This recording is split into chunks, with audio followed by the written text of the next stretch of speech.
जय शनिदेव जय श्री राम भाइयों। आज का जो हमारा विषय है कि वशीकरण विद्या। ठीक है। एक व्यक्ति ने मुझे सवाल पूछा, गुरुजी लड़की पटाने के लिए मुझे वशीकरण विद्या चाहिए, क्या ऐसा होता है क्या?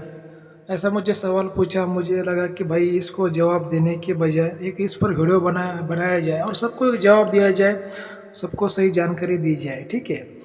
तो देखिए भाइयों, आपको सबसे पहले चैनल को सब्सक्राइब फॉलो करना है, लाइक करना है, शेयर करना है। और आप सब लोग जानते हैं कि हमारे खानदान में 5 पीढ़ियों से इंद्रजाल विद्या, नारायणी विद्या, गौरी विद्या चलती आ रही है। और जो हमारे दादा गुरु थे, सबसे बड़े तांत्रिक विद्वान पंडित थे। तो देखिए भाइयों, जो लड़का था वो लड़का कहाँ का था, मैं तो उसकी डिटेल आपको नहीं दूंगा, लेकिन उसने मुझे सवाल पूछा, गुरुजी मुझे एक लड़की को पटाना है, एक लड़की को मैं बहुत पसंद करता हूँ, तो मुझे उसका वशीकरण करना है। वैसी कोई लड़की पटाने की वशीकरण विद्या है क्या? तो देखिए, मैं जो भी बोलता हूँ भाई सच बोलता हूँ, क्योंकि मैं किसी से भी नहीं डरता हूँ। क्योंकि जो सच है, जो सत्य है, वो जो सत्य बोलता है, जो सत्य की राह पर चलता है, तो उसको डरने की जरूरत नहीं है। तो देखिए, इंद्रजाल विद्या में, अघोर विद्या में वशीकरण विद्या बताई गई है। और बिल्कुल वशीकरण विद्या का जब उपयोग होता है तो इंसान भी वश हो जाते हैं, जानवर भी वश हो जाते हैं, पक्षी पशु भी वश हो जाते हैं। ठीक है, बिल्कुल होते हैं। लेकिन उसका जो उपयोग है वशीकरण विद्या का, हर जगह पे नहीं करते, किसी गलत कार्य के लिए नहीं करते, खुद के स्वार्थ के लिए नहीं करना चाहिए, समाज के लिए, देश के भलाई के लिए उसका उपयोग करना चाहिए। यही इंद्रजाल विद्या में, अघोरी विद्या में बताया गया है। लेकिन लोग क्या करते हैं, आज के ज़माने के लोग, उसका जो तंत्र शास्त्र बदनाम क्यों हुआ है कि उसकी जो विद्या लोग खुद के स्वार्थ के लिए इस्तेमाल करते हैं और उसके बाद में वो विद्या काम नहीं करती और पास में नहीं रहती। इसी वजह से तंत्र शास्त्र बदनाम हुआ है। लेकिन क्योंकि तंत्र शास्त्र में ऐसी विद्या है कि आप उससे बहुत देश का, समाज का भला कर सकते हैं, लेकिन लोग ऐसे नहीं रहे। पहले ज़माने के लोग बहुत ही सात्विक थे, अभी वैसे लोग नहीं रहे। तो देखिए भाई, वो जो लड़का था उसने मुझे फ़ोन किया था, बोला गुरुजी लड़की पटाने के लिए मुझे वशीकरण विद्या का उपयोग करना है। तो भाई देखो, मैंने उसको तो बता, लेकिन आप सबको मैं बताता हूँ। देखिए, कभी भी एक तरफा प्यार नहीं होना चाहिए, दोनों तरफ से प्यार होना चाहिए। और आपकी शादी किससे होगी, प्यार किससे होगा, कितनी शादियाँ होगी, कितने प्यार होगी, ये पहले से लिखा होता है। उसको जानने का जो माध्यम होता है वो कुंडली होता है, कि दिशा में, किस रिश्ते में आपकी शादी होगी, कैसी बीवी मिलेगी, कैसी पत्नी मिलेगी, कितने बच्चे होंगे, सब कुंडली में पता चलता है।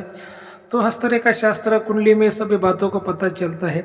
लेकिन एक तरफा ऐसा प्यार नहीं होना चाहिए। और आप हालांकि लड़की पटाने के लिए आप वशीकरण विद्या का उपयोग करोगे, तो ये तो मेरे को कोई बात हजम होने वाली नहीं है। मेरे को बिल्कुल वो बात गलत लगी। मैंने बोला भाई, तेरे को किसी भी विद्या का प्रयोग करके किसी को भी पटाने की क्या ज़रूरत है? जो प्यार होता है वो सच्चा प्यार होना चाहिए। अगर सामने वाला आपसे सच्चा प्यार करता है, आप उससे सच्चा प्यार करते हो, तो वही वो लाइफ टाइम टिकेगा। अगर आप उसका वशीकरण करके आप उससे उसको मनाओगे, उससे प्यार करोगे, ये तो चीटिंग भी हुई और धोखा भी हुआ। और ये तो लाइफ टाइम फिर आपका प्यार नहीं चलेगा, क्योंकि जो वशीकरण विद्या का पावर है कुछ दिनों बाद ख़त्म भी हो सकता है। तो फिर तो वो तो औरत आपको छोड़ के चली जाएगी, या फिर वो पुरुष आपको छोड़ के चला जाएगा। तो देखिए, ऐसे लोग कुछ भी सवाल पूछते हैं कि लोगों को इस बात का ज्ञान नहीं होता कि भाई कैसे क्या किया जाए। मैं किसी पर गुस्सा नहीं करता, क्योंकि लोग नादान होते हैं, चाहे बच्चे हो, लोग हो, पुरुष हो, महिला हो। कोई लड़कियां भी मुझे फ़ोन करती है, ठीक है, ऐसे वशीकरण विद्या के बारे में जानकारी लेने के लिए। मैं किसी से नाराज़ नहीं होता और ना ही रुष्ट होता हूँ। मैं सभी को एक अच्छी तरह से जानकारी देने की हमेशा कोशिश करता हूँ, क्योंकि लोग नादान होते हैं। मैं उनको एक बच्चे की तरह नादान समझ के मैं उनके ऊपर बिल्कुल गुस्सा नहीं होता। लेकिन ऐसी तंत्र शास्त्र में, इंद्रजाल विद्या में ऐसी वशीकरण विद्या का प्रयोग आता है। पहले भी था, हमारे दादा गुरु के पास में भी इंद्रजाल विद्या थी, नारायणी विद्या थी, अघोरी विद्या थी। तो ये वशीकरण जो विद्या है, ये विद्या नहीं है, वशीकरण का एक भाग है। इंद्रजाल विद्या का, अघोरी विद्या का वो एक भाग है। जैसे एक किताब है और उसका जैसे कोई एक चैप्टर है, जैसे एक पन्ना है, वैसा वो एक भाग है। ठीक है। तो उसमें वशीकरण में क्या आता है कि मोहन विद्या आती है, स्तंभन विद्या आती है और वशीकरण विद्या आती है। ऐसी अलग अलग भागों में आती है। लेकिन बिल्कुल वशीकरण विद्या से किसी को भी वश किया जाता है। पहले ज़माने में ऐसी विद्या कब करते थे भाई?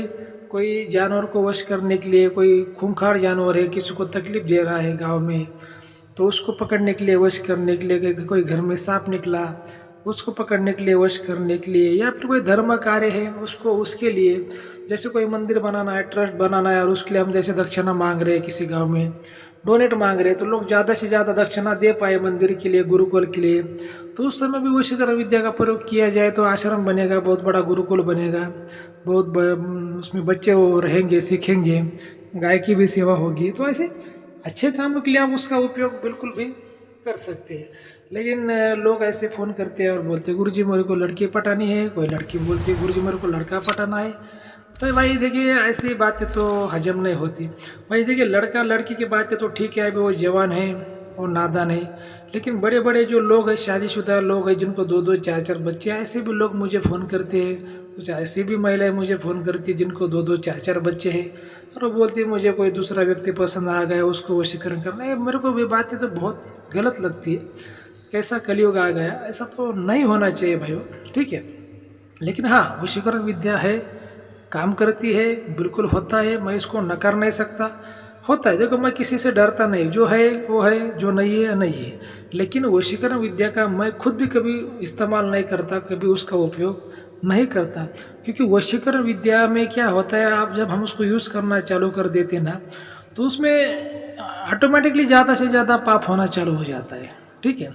मतलब जो बाकी अब चाहे तो मारण विद्या में मतलब पाप कम होगा शायद, ऐसा मान लीजिए, लेकिन वशीकरण विद्या में ज़्यादा से ज़्यादा पाप होना चालू हो जाता है। और जब इंसान एक गलती करता है, दूसरी करता है, एक बार पाप करता है, दोबारा पाप करता है, फिर पाप पे पाप वो किया जाता है। तो इसी वजह से मैं वशीकरण विद्या का जो इस्तेमाल कभी नहीं करता। नहीं तो वशीकरण विद्या से पशु पक्षी जानवर इंसान महिला पुरुष सबको वश किया जा सकता है, ऐसा बिल्कुल तंत्र शास्त्र में बताया गया है। लेकिन गलत इस्तेमाल नहीं करने का, देखिए कभी भी कोई भी विद्या गलत नहीं होती, विद्या तो भगवान से बनती है, और गलत वो कैसे हो सकती है। जैसे आपके पास में गन है, वो अगर किसी पुलिस के हाथों में चली जाए, आर्मी के हाथों में चली जाए, तो वो देश के लिए उसका अच्छा यूज करेगा। वही गन अगर पाकिस्तान के पास चली जाए, किसी आतंकवादी के टेररिस्ट के पास चली जाए, नक्सलवादी के पास चली जाए, तो देश के विरुद्ध में काम करेगा, देश का नुकसान करेगा। तो गन का दोष तो नहीं है, उसको चलाने वाले का दोष होता है कि वो चलाने वाला की जो बुद्धि है, उसकी विचार है, उसकी सोच है, वो कैसी है, ठीक है। तो विद्या गलत नहीं होती, उसको चलाने वाला वो व्यक्ति सही है या फिर गलत है, उसके ऊपर वो विद्या का उपयोग होता है। तो फिर भी अच्छा काम करना चाहिए, नेक काम करना चाहिए। अच्छा करोगे तो अच्छा होगा। और देखिए भाइयों क्या है कि हमेशा जीवन में गुरु करना चाहिए। जब आप त्रिगुणात्मक, त्रिगुण का ज्ञान, त्रिशक्ति का ज्ञान, त्रिविद्या का ज्ञान जिस गुरु के पास में है, ऐसा गुरु करना चाहिए, तभी वो आपके अच्छी तरीके से वो मदद कर पाता है, जीवन में आपका भला हो जाता है, आपके जो कुछ दुख है, जो समस्या है, उसका हल निकल जाता है। और लोग क्या करते, गुरु ऐसा करते कि उसके पास कुछ ज्ञान नहीं रहता, अगर होता भी है तो एक ही गुण का ज्ञान होता है, और उसका वो डंका बजाते चलता है, डगा बजाते चलता है, और बाकी गुणों को बुरा बोलता है, नीचा दिखाता है। ऐसा गुरु नहीं करना चाहिए। गुरु के पास में त्रिगुण का ज्ञान हो, जैसे हमारे गुरु दत्तात्रेय भगवान थे, त्रिगुणात्मक गुरु थे। देखिए त्रिगुण का, त्रिशक्ति का, त्रिविद्या का ज्ञान जिस गुरु के पास में है, वही गुरु श्रेष्ठ है आज के ज़माने में, कलयुग में। अब वो कैसे श्रेष्ठ है, उस पर भी हम कोई वीडियो बनाएंगे कि भाई एक गुण का गुरु कैसे काम करता है और त्रिगुण का गुरु कैसे काम करता है। इस पर भी कभी कभी वीडियो बनाएंगे। अगर आपको उसमें रुचि है तो आप हमें कमेंट में लिख सकते हैं। अगर मुझे 100 कमेंट ऐसे आ गए कि गुरुजी हमें उसके बारे में बताइए कि एक गुण का ज्ञान होने से गुरु कैसा काम करता है और त्रिगुण का ज्ञान होने से वो गुरु कैसा फ़ायदा करवाता है, तो बिल्कुल आप हमें कमेंट करिए, हम उस पर एक वीडियो आपके लिए बिल्कुल लेके आएंगे। तो ठीक है भाइयों, अगर आपको आज का वीडियो अच्छा लगा तो चैनल को सब्सक्राइब करिए, लाइक करिए, फॉलो करिए, शेयर करिए। जय शनिदेव, जय श्री राम, धन्यवाद।